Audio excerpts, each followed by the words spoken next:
Right, Shalom. When the stuff source by giving no praise to Yahweh, Shem Shai, Shem Kodash.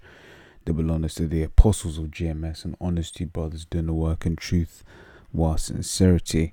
I was just doing some reading into how Esau, basically overthrew governments in Latin America to just be able to sell the banana, right? And I came across this word here, pernicious, right? And I just want to go into it real quick, right? This was used to describe one of the companies, if I'm remembering correctly. But the thing is, this is a brilliant word to use to describe Esau, the so-called white man, in general, right? So I'll start off with the dictionary definition, right? It says pernicious, right? It says having a harmful effect, especially in a gradual or subtle way.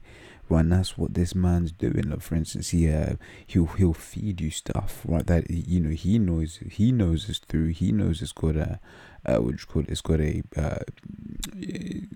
it's got negative effects in the long run, but he'll still feed it to you, right?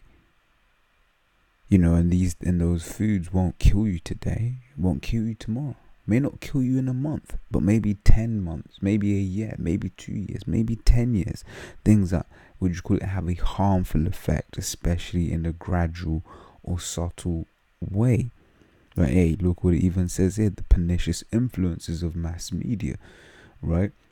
Now, I just wanted to touch on the word itself because, like I said, it all links with the much bigger video that I'll do, Lord will, on the whole the whole banana thing, right? I would look in the etymology dictionary now. It says early 15th century, the Middle French pernicious, it's like modern French pernicieux, and directly from Latin perniciosus, destructive, right? And who's more destructive than Esau, right? Who's gone around literally destroying and taking peace from the earth, as I'm gonna get in my next scripture, right? Destruction, death, ruin from completely Nish's violent death, right? Related, so was this is from completely and Nech's death, right? So for completely death, so that's all all about it, man, right? Violent death, murder related to nekare, to kill, no kere, to hurt, injure, harm, nox, harm, right? This is Revelation 6 and 4 says, and there went out another horse that was red, and power was given to him that sat thereon to take peace from the earth, and that they should kill one another, and there was given unto him a great sword, right? Who's ruling right now, right? You would get Job 9:24.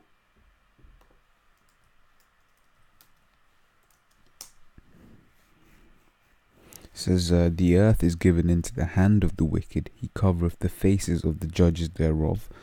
If not, where and who is he? Right, so who's ruling the earth right now? Esau, the so-called white man. Is there peace on earth? No. Right, are the people in mourning? Yes. Right, this is Proverbs 29:2 says, when the righteous are in authority, that's talking about Israel, says the people rejoice, but when the wicked beareth, all the people mourn. Right, so the people right now are mourning, right? And the current rulers, right?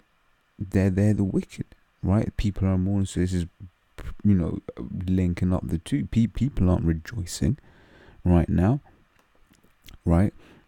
It says a great sword. What is a sword? A sword is a killing instrument, right? And you look right now, these wars all over the world, right? And as I said, as laws, I'll do a much bigger video on the whole banana thing, and how Esau's basically went and under the guise of the United Banana Company went and destroyed lands. Right now, those guys would have thought they were getting a good deal, right? It says Psalms 55:21. It says, there the words of his mouth were smoother than butter, but war was in his heart. His words were softer than oil, yet were they drawn swords, right? So the words of his mouth were smoother than butter. Would have come, man, look, man, hey, man, I wanna do business in your country, right? And you're like, nah, I'm not really feeling you. So then he puts his hand on your shoulder, right? He tenses real hard, and he says, look, man, I'm gonna rephrase that. I'm coming into your country, and I'm gonna do X, Y, and Z, right? You can't trust this man, right?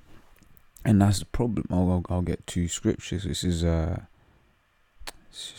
internet's acting slow now. This is Hosea 4:6 and Sirach 12:10.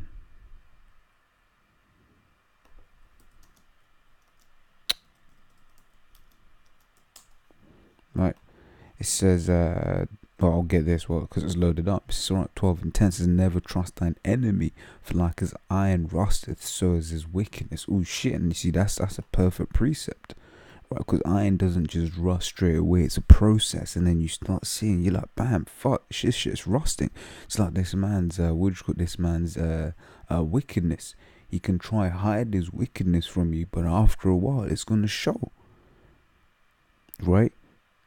He has a harmful effect on people, right? Especially in a gradual, subtle way, right? Sometimes he's just a straight up devil, but sometimes he likes to come in all smooth and buttered up, as we read in Psalms 55:21, right? And then that's how he fucks you, right? It says, never trust thine enemy, for like as iron rusteth, so is his wickedness, right? And that's a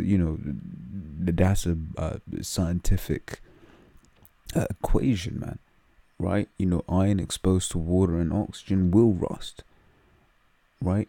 Meaning that these devils will show their wickedness, right? Esau will show his wickedness, right? But ultimately, this is what it is. Hosea 4:6 says, my people are destroyed for a lack of knowledge, right? So for the majority of our people, right, they'll fall under this man's guises because they don't know any better, right? They have no understanding. And I was at a work event not too long ago, right? And I was talking to one guy who I perceived to be an Edomite, right? And then the understanding of, this guy's an Edomite, I was like, you already know how to deal with him, man.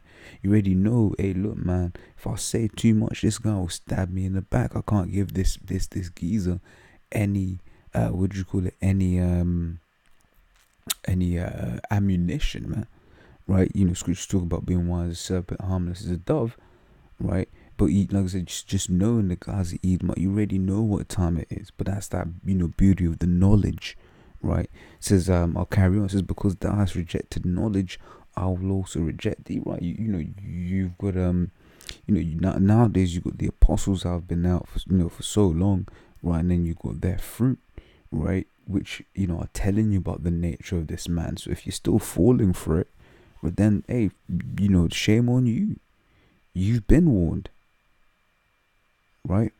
But yeah, no, I think, in fact, no, let me read Sirach 12:11. It says, though he humble himself and go crouching, yet take good heed and beware of him, right? So despite he comes all nice, all good, all like, hey, man, hey, everything's all right. Love everyone, man. Right? It says, take care of him. Take good heed and beware of him, sorry. Right, it says, and thou shalt be unto him as if thou hadst wiped a looking glass, and thou should know that his rust hath not been altogether wiped away. Right? And so, like I said, I just wanted to get into that word here, pernicious, because like I said, it describes Esau, the so-called white man, very well, very perfectly. So, Lord's will, that was edifying. Till the next time, Shalom.